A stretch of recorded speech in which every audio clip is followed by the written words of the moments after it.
Yeah. We're now in public session, members. I'm now going to move to item number 4, which is agreed minutes.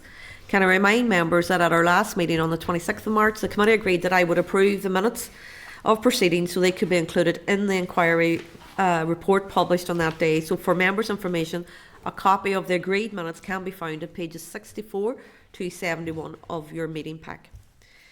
Move on now to item number 5, matters arising. There are no matters arising, so we're going to move on now to item number 6, which is the Directive EU 2026-706 as regards measuring systems for electric vehicle supply equipment and compressed gas dispensers and electricity, gas and thermal energy meters.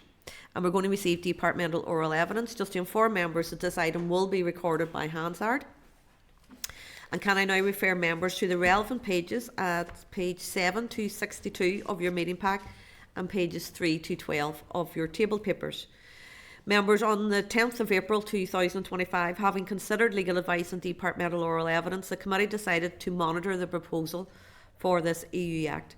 Details of the committee's consideration of the proposal, including consideration of the provisionally agreed text, can be found at pages 8 and 9 of the meeting pack. An assessment of impact from the Department for the Economy on the published EU Act can be found at page 7 to 12 of your table pack, and the British Government's explanatory memorandum can be found at page 3 of the meeting pack. Can I inform members that in line with agreed processes, departmental officials were provided with questions in advance to be answered as part of the oral evidence session. Officials were also asked to share the responses in writing before the meeting, if possible. So these were emailed to members yesterday, and hard copies have been provided for members here today. Officials in the Department for the Economy stated that as this is a reserved area, the written answers were provided by the Head of Meteorology Policy in the British Government's Office for Product Safety and Standards.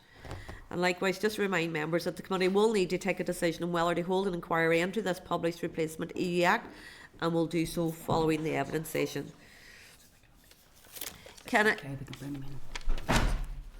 We're just awaiting an individual from Hansard, members, so if you just give us a few minutes there, please.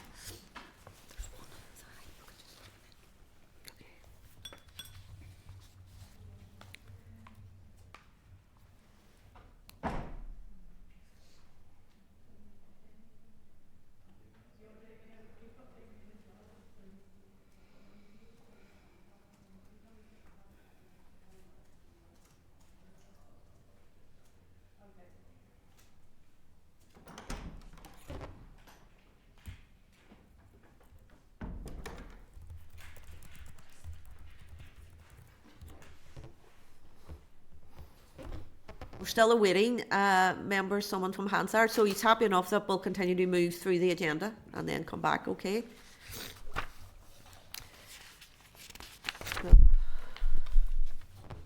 We can move on to item number 7 if members are content.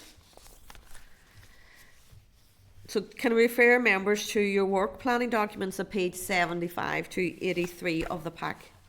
Are members content to note the work planning document? Yep. Yes. Yeah, gotcha. Okay. Item number 8, just inform members that there are 15 items of correspondence at page 86 to 168 of your meeting pack. I'm just going to draw your attention to a number of these items. So item 8.4, and it's on page 104, is a response from the British Government to the committee's letter issued during its inquiry into the regulation on the safety toys. Are members content to publish the response? Content. Content, thank you, members. Item 8.5, and it's page 119, and it's correspondence from the House of Lords European Affairs Committee regarding a call for evidence on its inquiry into dynamic alignment.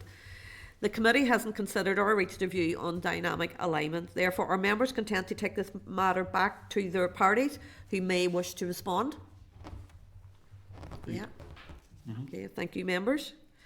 And then item 8.15 is a copy of correspondence from the House of Lords NI Scrutiny Committee to the British Government regarding the detergents regulation. Are members content to share our inquiry report with the Lords Committee? Content. Content, thank you, members. Do members have any other comments on the remaining items of correspondence, or are you content to note? Content. Content. Sorry, Chair, sorry, Yes, apologies.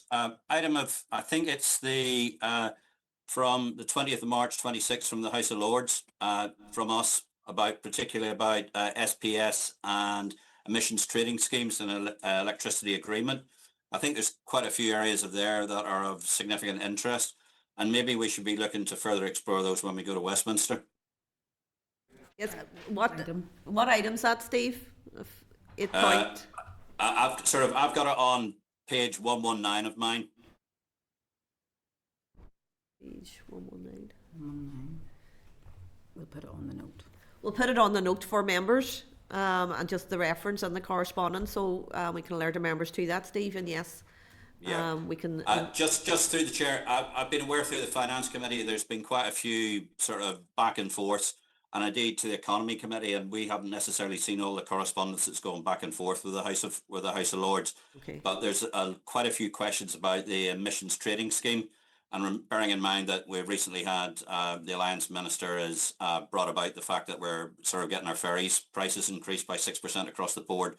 So there's quite a few bits of detail in here we need to be kept abreast of.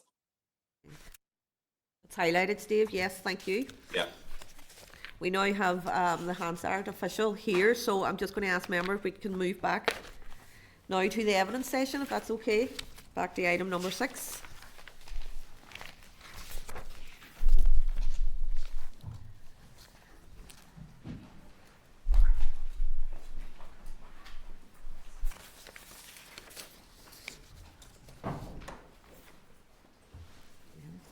Just bring them forward, ask them to come forward.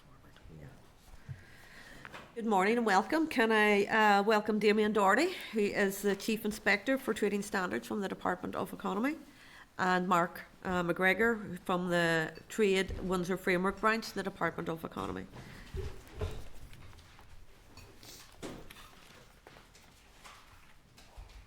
Will we proceed?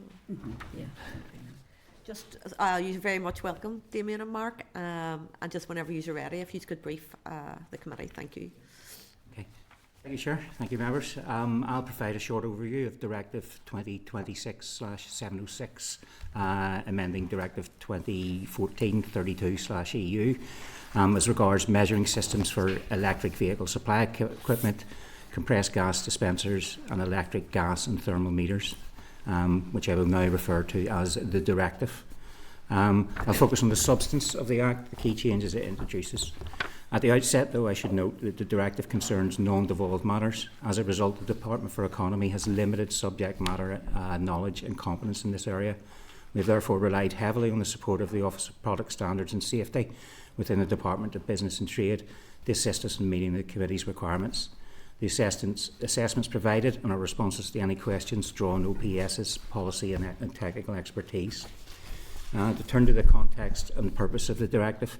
The Directive is published as a published replacement act which amends an existing measuring instrument directive, often referred to as the MID. The MID sets harmonised EU standards for measuring instruments that are used for commercial transactions, public interest measurements and consumer protection, for example, electricity, gas and heat meters. The Commission brought this proposal forward because the MID had remained largely unchanged for more than 2 decades. During that time, new technologies and new uses have emerged, which were either not covered at all or only partially covered by the existing framework. The risk identified by the EU was increasing fragmentation of national rules and a loss of legal certainty for manufacturers, operators and consumers. On what the Directive does, the Directive is a targeted technical amendment rather than a wholesale rewrite of the MID. Its core purpose is to update the scope and technical requirements of the Directive so that it clearly applies to modern usage technologies. In particular, the Directive brings the following into scope or clarifies their treatment. Electrical vehicle supply equipment, often referred to EVSE, where electricity is supplied to a vehicle and billed based on measured quantity. Compressed gas dispensers, including hydrogen. Thermal meters used for cooling, and updated requirements for electricity and gas meters, including direct current measurement and smart meter functionality. The key changes to note, there are several key features of the adopted Directive that are particularly relevant. First, the Directive introduces dedicated annexes for EVSEs and compressed gas dispensers. This provides clear legal basis for conformity assessment and market surveillance, which did not previously exist in a harmonised form. Second, it updates essential requirements across a number of instrument categories to reflect modern technologies, including remote or app-based displays, provided that consumer access to information and tamper protection are maintained. Third, it strengthens legal certainty around certificates and notified bodies. The directive clarifies the validity of existing certificates and allows conformity assessment bodies to be notified and to issue certificates ahead of an application date where they already meet the new requirements. On the entry into force, transposition and application, the directive has been formally adopted and enters into force shortly after publication in the official journal. Member States are required to transpose the directive by the 10th of April 2028, with new requirements applying from the 10th of August 2028. There are also transitional provisions. In particular, EVSEs and compressed gas dispensers placed on the market under existing national rules before April 2030 may continue to be made available and used. Certificates issued under the existing framework may remain valid, subject to an ultimate long-stop date in 2038. On the relevance to Northern Ireland under the Windsor framework, the Measuring Instruments Directive, as applied by this Act, would apply in Northern Ireland subject to any democratic scrutiny. This means that the updated EU requirements would need to be implemented in Northern Ireland law and applied to relevant measuring instruments placed on the Northern Ireland market. The UK Government Explanatory Memorandum confirms that implementation expected to be achieved through amendments to the Measuring Instrument Regulations 2016, using powers under the Product Regulation and Metrology Act 2025. To close the overview, in summary, this is a technical but important update to the EU's metrology framework. It responds to the growth of electric vehicle charging, alternative fuels and smart metering while seeking to preserve consumer protection and market confidence. You'd submitted some questions to the department in advance, and I'll turn to those now. You'd asked guidance from the UKG, Office for Product Standards and Safety, states the measuring instrument regulations currently apply across the UK, but some provisions apply differently in Northern Ireland. How would the application of the Replacement EU Act affect any current GB/NI regulatory divergence or alignment? The answer provided by OPSS was under the terms of the Windsor framework, the new directive will apply to Northern Ireland. This will introduce new elements. The scope of the directive has been extended and the regulations in NI will apply to a wider range of products such as direct current meters, gas calorific value determining devices, and introduce new display options for gas and electricity meters. The Government is already taking steps to explore the benefits of having a consistent UK regulatory landscape, starting with its plans to lay a statutory instrument in 2026 to enable active electrical energy meters that are not utility meters to have remote-only displays, and that will come into force in 2027 with a 30-month transition deadline for the directive. As the UK Government has set out, it will also be reviewing all other new measures included in the new directive to see whether implementing similar measures would benefit the whole of the UK internal market. The review will be informed by a call for evidence that the Department for Business and Trade plans to issue later this year, alongside a full programme of stakeholder engagement, which will include detailed consideration of whether GB should match the EU measures, including whether to also apply a remote display option to domestic gas and electricity utility meters. As noted, there's a 30-month transition deadline that allows for similar measures to come into force in Great Britain before such updates apply to Northern Ireland. Your second question was, what impact is that likely to have on industry and/or consumers in Northern Ireland? The Government is already taking steps to explore the benefits of having a consistent UK regulatory landscape by launching a call for evidence, and therefore does not anticipate negative impacts for industry and/or consumers in NI. This is especially the case as industry will have ample time to adapt as the result of the 30-month transition period from when the directive enters into force on the 9th of April 2026. Your third question asked, how does that compare with the likely impact of not applying the Replacement EU Act in Northern Ireland? The potential benefits for consumers and businesses would not be realised if the new requirements were not applied in Northern Ireland. Anticipated business benefits, including simplifying compliance for manufacturers, operating costs across both the GB and the EU markets, reducing design complexity and enabling more efficient product development and trade. For consumers, anticipated benefits include better access to flexible energy supply services and tariffs, and an ability to monitor usage digitally, better at reflecting existing consumer behaviour. The UK Government is considering applying similar measures in GB and has already committed to adopting a similar measure on the display screen equipment for smart energy appliances. We're unable to comment further on the impact here, as no formal assessment of impact has been undertaken by the UK Government for this directive. On your fourth question, you asked, in its EM, the proposed EU Act, UKG previously stated that it will review whether equivalent measures in GB would best serve the UK's interests, and indicated the Product Regulation and Metrology Act would allow it to amend the mirror regulations accordingly. Has UKG provided any further update in relation to this? The original EM was provided in April 25. In February 26, the Government published a response to their consultation on measuring instruments display requirements for ESAs on gov.uk. This indicated an intention to implement in GB an option similar to that in the new directive to allow certain electricity meters, such as those used at EV charging points and heat pumps, to have remote-only displays. The response also noted that the Government is considering all measures in the new directive and whether similar provisions may be appropriate for the GB market. The decision on whether to implement similar measures in GB will be informed by a call for evidence that they plan to issue later this year.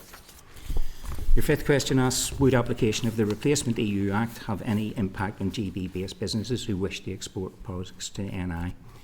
The UK Government is already taking steps to explore the benefits of a consistent UK regulatory landscape and therefore does not anticipate negative impacts on industry and or consumers in NI. This is especially the case as industry will have ample time to adapt as a result of a 30-month transition period. Longer transition regimes, up to 4 years, will be permitted for electricity vehicle supply equipment and compressed gas dispensers. The Government is already committed to adopt a similar measure on the display screen equipment and will be issuing the call for evidence this year to determine the remaining requirements in the new directive and if they should be considered for the GB market. Your sixth question asks, has the UKG highlighted any risks or problems that might arise from the replacement of the EU Act applying in Northern Ireland, and if so, what mitigations has it proposed? The UK Government has not identified any risks or problems arising from the Replacement Act applying. It's already taking steps to explore the benefits of having a consistent UK regulatory landscape, starting with an SI, statutory instrument, to adopt measures concerning the remote display option for energy smart appliances in MERS requirements, essential requirements later this year, followed by a call for evidence. Your seventh question asked, has UKG highlighted any likely benefits of a replaced EU Act applying in Northern Ireland? If so, what is the assessment of those benefits? On that area, there has been no assessment undertaken by the United Kingdom Government. The eighth question, can you provide any details of any engagement that's taken place on the Replacement EU Act and potentially impacted stakeholders? And the first aspect of that was a question about new EU legislation included in the Government's recent consultation measuring instrument display requirements for ESAs. The scope of the consultation, which received 42 responses, covered GB only, and given its timing, the comments related to the Commission's draft proposal and not the final text. On the second point on impacted stakeholders, measuring instrument industry, energy smart appliance sector, public charge points for electricity vehicle manufacturers, emerging industries such as business engaged in providing alternate fuels,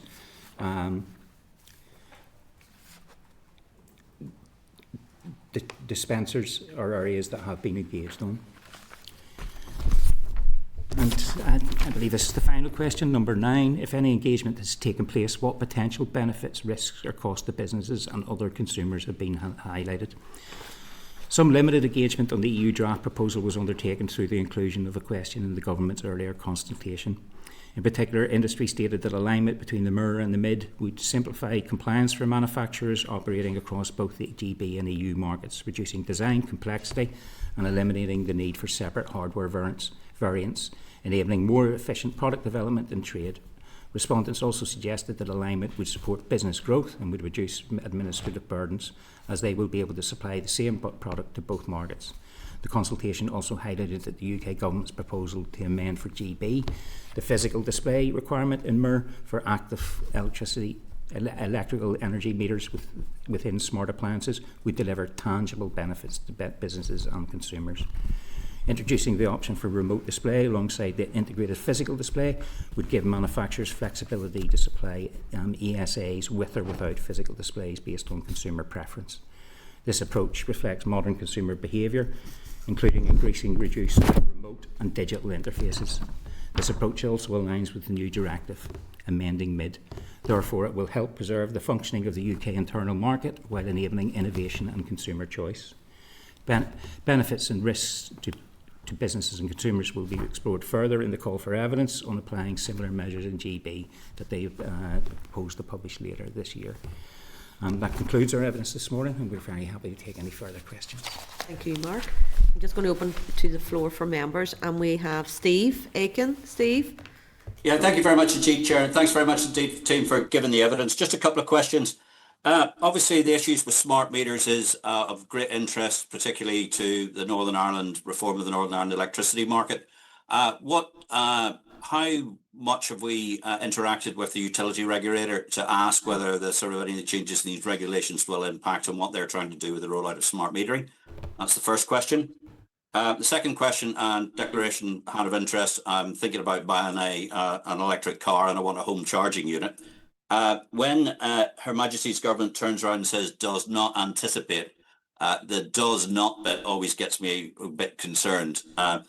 Has there been any communications between yourselves and the installers of electricity charging units in Northern Ireland? And if there was any approach to do that, when would you likely to do that? Because I would quite like to have an answer on that.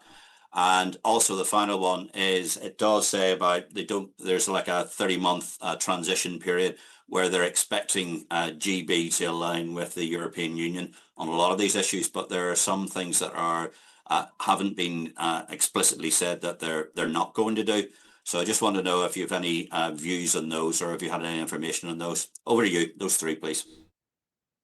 I'll maybe take the first one, and maybe Damien can come in on the second one. In relation to engagement with the utility regulator, we had engaged with the utility regulator via our energy division in DFE at the proposal stage. They had no concerns expressed at that time, and there's been limited change. We have reached out to them again via the contact branch within DFE, but because of the short turnarounds, we haven't had a response from the utility regulator on the update as of yet. Obviously, we had 5 days from notification of the adopted act to get the material to yourselves. We are waiting for that coming in, and if there is any substantive comment, we'll forward that on to members when we receive it. But from the comment included in the briefing at the proposal stage, the utility regulator comment was included there, and there hasn't been much change since then. Yeah, I would quite like it. If John French has got any views on it at all, no matter what they are, I wouldn't mind seeing them. Yes, we'll follow up, and we'll send that through in writing. Yeah. I'll start with the third question on the does not anticipate. Obviously, the conversations and engagement we've had with the Office of Product Safety and Standards seems to be that they are going to be looking at everything in the round in terms of this directive. There doesn't appear to be any indication to us. In fact, it appears to be the opposite, that whenever they consult on this, it'll be all elements of the directive. I think in terms of the sort of industry engagement that we would have, it would be very much that this is welcome. It creates harmonisation, it creates standards, it ensures that there's no divergence between Northern Ireland and GB, and I suppose that's what the Product Regulation and Metrology Act was brought in by the UK government to do. On the second question, in terms of engagement with, or in terms of the smart appliances, I think we'd have to take that back to our energy colleagues to get some guidance from them. Unfortunately, I can't answer that outside my agreement, Steve. If you could, because funny enough, just over the last couple of days, I've been out sort of around every sort of car dealers in the countryside trying to talk about various things. And when we're talking about smart meters, and they keep on talking about EV charging units and sort of some of the EU regulations that are coming in, and they were saying they couldn't source some of them coming in from GB, and they were having issues with it as well. So I mean, and once they heard I sat in the Windsor Framework Committee, I now know more about home charging units than I even thought it possible knowing about. But I do know about quite a lot about them, so I just thought I'd raise that question with the officials in front of us. Thank you, Steve. Any other members have any questions for Mark or Damien? Chair? Peter, and then Jonathan. That's great. Thank you very much, gentlemen, for joining us this morning. Just want to ask a question regarding the EM. It's the EM from the 31st of March, and it's paragraph 13. I just want to, you may have it there. I'll read it out and then just ask my question. The final text adds clarity on the existing scope of the MID and also brings more measuring instruments in scope of the MID for the first time. MID will now apply to EVSE, compressed gas dispensers, DC electricity meters, modern gas meter measurement, including hydrogen energy conversion devices, gas calorific value determining devices, and thermal energy meters for cooling. The changes also reflect modern performance requirements and technological developments, so the directive better reflects digitized, automated, and emerging energy systems. Of that list that I read out, because there's some reference to retrofitting or the requirement not to retrofit with this directive coming in terms of the list that I read out, are they subject to retrofitting or not? That's my first question. Unfortunately, the answer for that would require subject matter expertise, so we'll have to take that away to the Office of Product Standards and Safety, and bring the answer back to you in writing immediately. We'll contact them. We leave the meeting and should have that with you. By tomorrow with a fair wind. But because we're moving into the technical details about the type of meters and retrofitting and the like, I think we need the subject matter experts to give the answer. Okay. No, look, that's fine. I'm happy to take that back in writing. It's just it's quite a significant list, and whilst I understand the scope of the directive and some of the reasons behind it. One of the benefits would be that actually they don't require retrofitting. It'd be quite extensive if the directive was such that actually that list that the EM references did require it. But I didn't know the answer, so I thought it was worth asking, and maybe, Chair, we could get an answer back on that one. Can I just add, Chair? Sorry, just in the EM it does state that there will be no retrofitting obligations for existing EV charging stations and for existing gas dispensers. So those are measuring instruments that are already in the measuring instrument regulation. So as I say, thankfully that creates no additional costs and burdens for any businesses. So that's just what it seems. But we can take and get a more fulsome answer if required. Yeah. No, look, that would be useful, because obviously the list is a little bit more extensive than those two. But certainly, look, if they're all covered, then that'd be excellent to hear. Do we know what proportion of utility meters in Northern Ireland are remote only?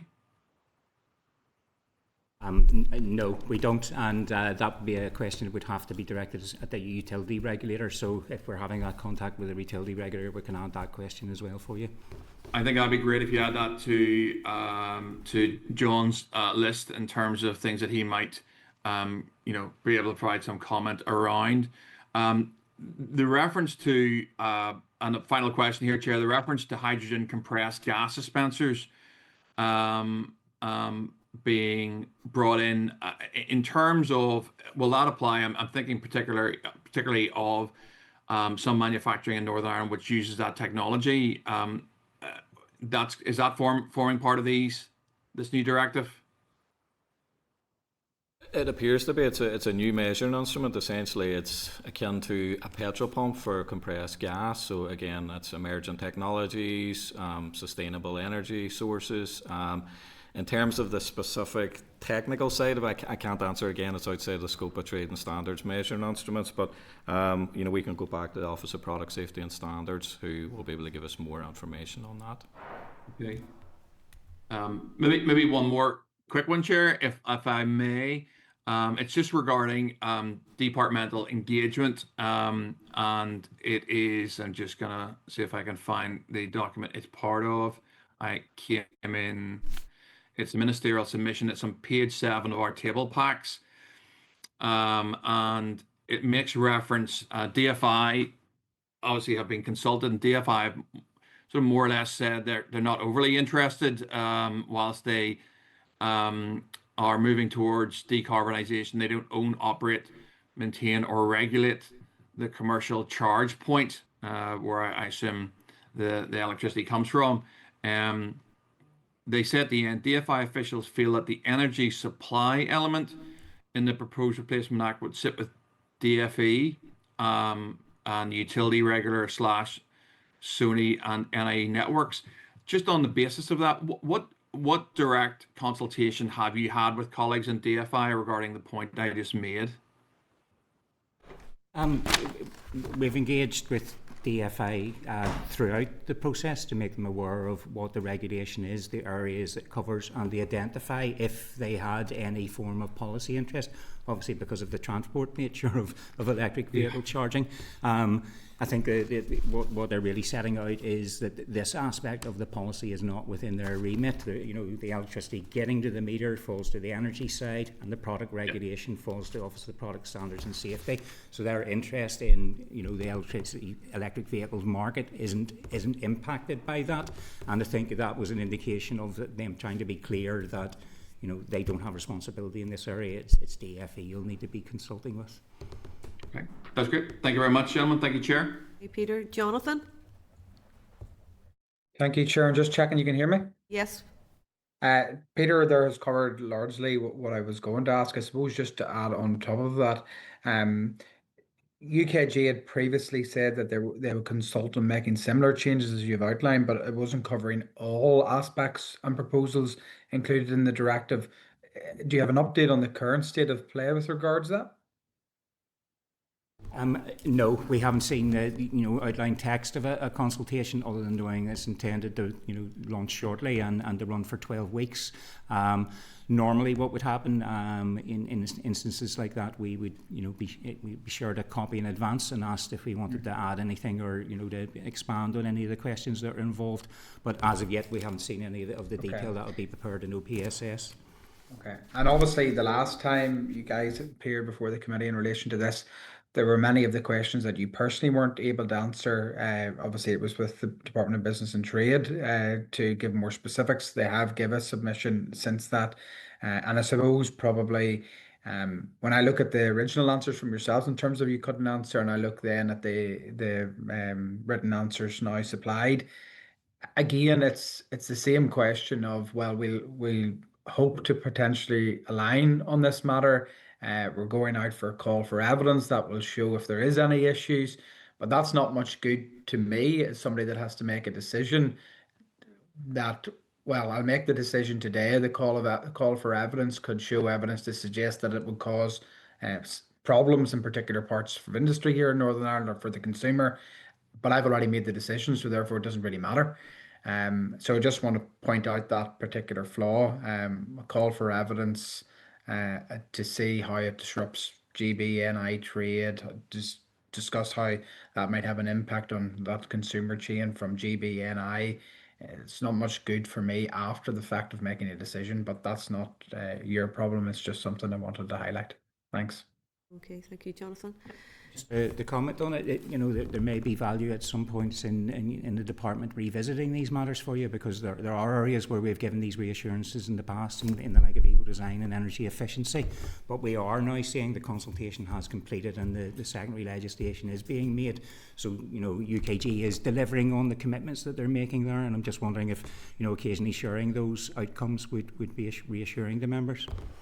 Yeah, just to follow up, I do think that would be helpful, particularly where it has worked out, but there always is the risk. I'm proceeding at risk as a committee member in taking UKG at their word that they will do as they say. They haven't done so in times past. I'm not guaranteed that that will happen in the future, and there's no telling that perhaps there is issues that happen between a decision being made at this committee and something going through without particular care and consideration, and ultimately then there's no ability to change track or decision. Okay. There's no other final questions, and thank you, Mark, for that offer as well. And I'm sure members would appreciate that, even for an update. I know it's not our role, it's with implementation, but it would be useful for members as well. So thank you for that. So on behalf of the committee, can I thank Damien and Mark for your presentation, and both of you have a lovely Easter. Thank you. You too. Bye-bye. So members, under paragraph 8.1 of Schedule 6B to the 1998 Act, the committee must decide today whether or not to hold an inquiry into the published Replacement EU Act that has been notified. Should the committee fail to decide, the failure will be treated as a decision not to hold an inquiry.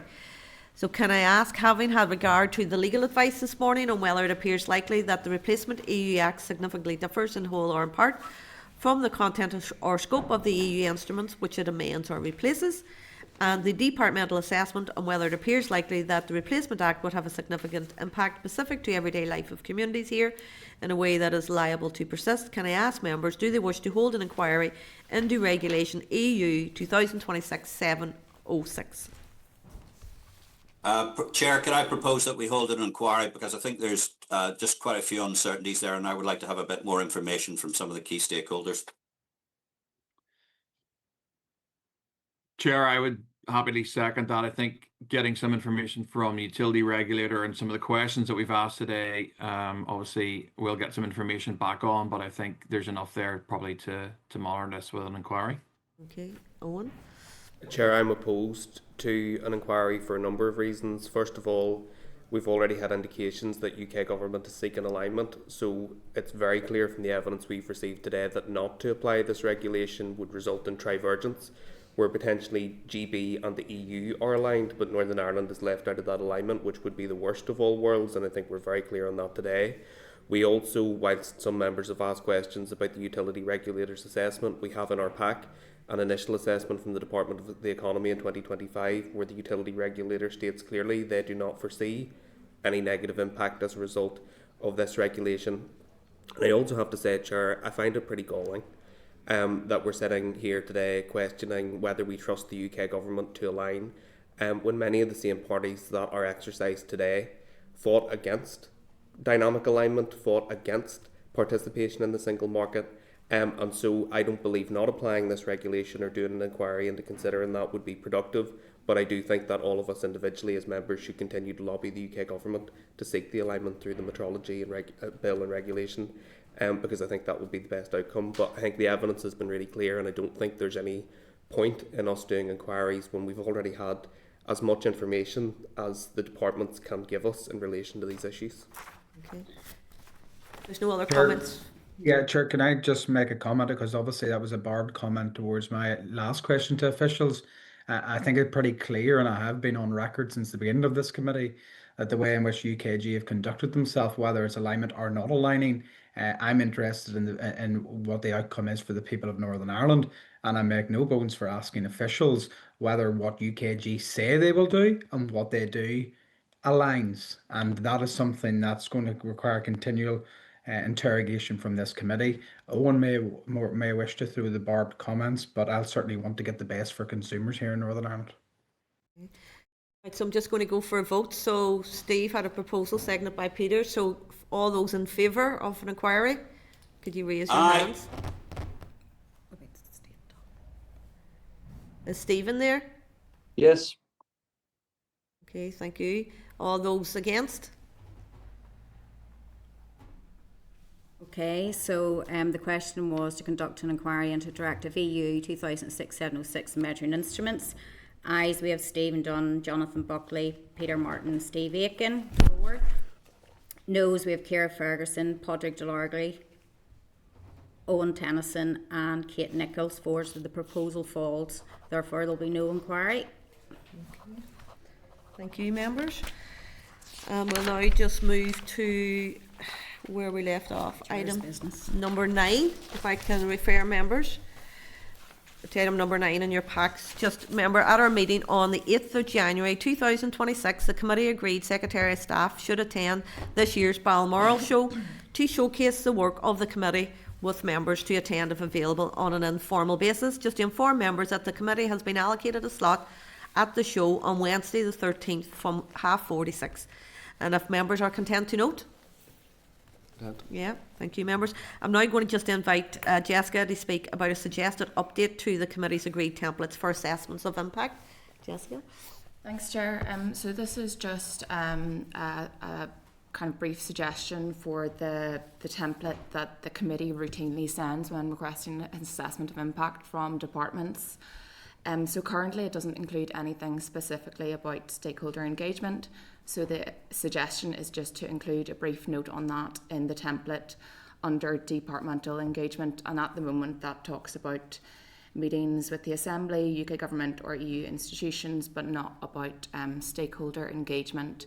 So that's something that's obviously brought up quite often and included in written questions, so it might just mean the committee had that information a bit earlier. And so that's just a suggested change, and that would apply to the templates for both published and proposed EU acts and new and replacement EU acts, if the committee agreed to it. Okay. Yeah, Chair, I would support that, and thank you, Jessica, for proposing that. I think that would be very useful. Are members content? I think, yes, that's quite Content. sensible to update the templates as proposed, so thank you, Jessica. Can I refer members now to the travel proposal for the committee's visit to Westminster, pages 14 to 18 of your tabled papers, and I'm going to invite Chris to speak about the committee's proposed visit to Westminster. Thank you, Chris. Thank you, Chair. So last month, members had agreed that in order to schedule the committee's trip to Westminster, we would consult with Cabinet Office officials regarding date availability that might allow us to engage with both the Secretary of State for Northern Ireland and the Paymaster General and Minister for the Cabinet Office. Members will have noted from email correspondence last week that availability for that engagement has been put forward for the week after the committee will be returning from Brussels, namely on the 28th, Tuesday the 28th of April. Most members have now indicated availability for that, and therefore, as you pointed out, Chair, you'll see that at page 14 there's a formal travel proposal. Page 14, sorry, of your table papers, there's a formal travel proposal there. Now, the committee had also wished to explore engaging with the House of Commons Northern Ireland Affairs Committee and the House of Lords Northern Ireland Scrutiny Committee as part of that visit. And given that both committees generally sit on a Wednesday, the proposal envisages an overnight stay from the 20th to the 29th, with the potential for informal engagement with both of those committees on the Wednesday before flying back. That being said, you'll note that it is possible Parliament will be prorogued during that week ahead of the state opening on the 13th of May. There hasn't been any formal confirmation of the date of prorogation yet. But if it was to be that week, it may make it less feasible to secure engagements with either of those two committees. With that in mind, Chair, and noting that the Easter break is coming up, I would propose to make travel arrangements now in order to secure the meeting with the two UK government ministers, but book our flights and our hotel just on a flexible basis. That would mean that if it becomes clear nearer to the time that it won't be possible to meet with the two Westminster committees, we can simply return on the Tuesday again after engaging with the UK government. With that said, Chair, I'd welcome your views and the views of members just on the proposal broadly and on that potential approach. Okay, thank you. Any views or thoughts from members? Chair, consent. Yeah.